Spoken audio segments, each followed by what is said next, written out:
D'un film de Cooper, j'attends qu'il m'emmène quelque part, dans un monde plutôt imaginaire.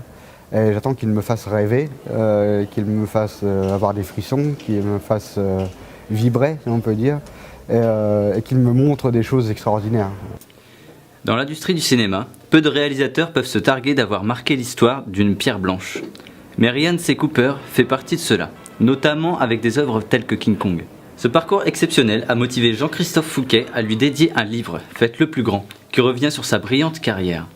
C'est peut-être une force, d'une certaine façon, d'être arrivé comme ça, par hasard, au cinéma, en l'ayant découvert par le documentaire, par le reportage, ce qui fait qu'il avait d'un seul coup une certaine stature différente, il n'était pas comme les autres, il n'était pas comme les autres producteurs ou réalisateurs de l'époque. Il a donné une certaine touche, une marque de fabrique qui a sûrement aidé à ce que certains producteurs influents à l'époque d'Hollywood, comme Jesse Lasky ou David Selznick, aient eu un intérêt pour son œuvre et les poussé et lui ait permis de faire des films. Je pense que oui, peut-être que s'il avait suivi un parcours classique, il ne serait tout simplement pas intéressé au cinéma.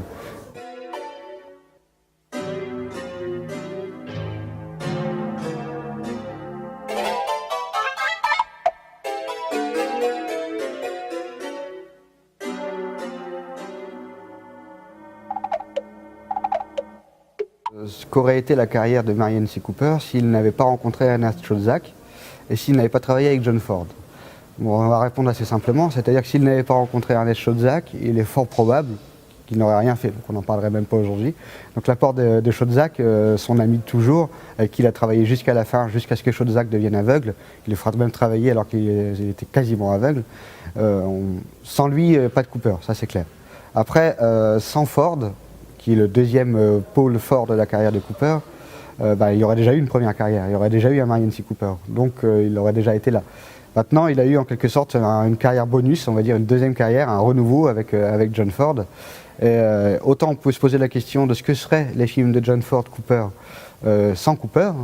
Est-ce qu'il aurait fait ces films-là? Est-ce qu'il aurait fait la trilogie de la cavalerie, par exemple? C'est pas du tout sûr. Autant les films de Cooper sans Ford, il y en aurait probablement pas eu, en fait.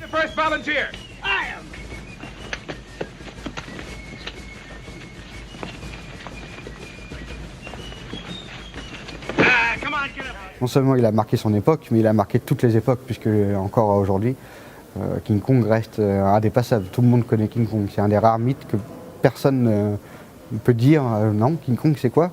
Non, ça n'arrive pas. Donc oui, il a marqué non seulement son époque, mais toute l'histoire du cinéma jusqu'à aujourd'hui.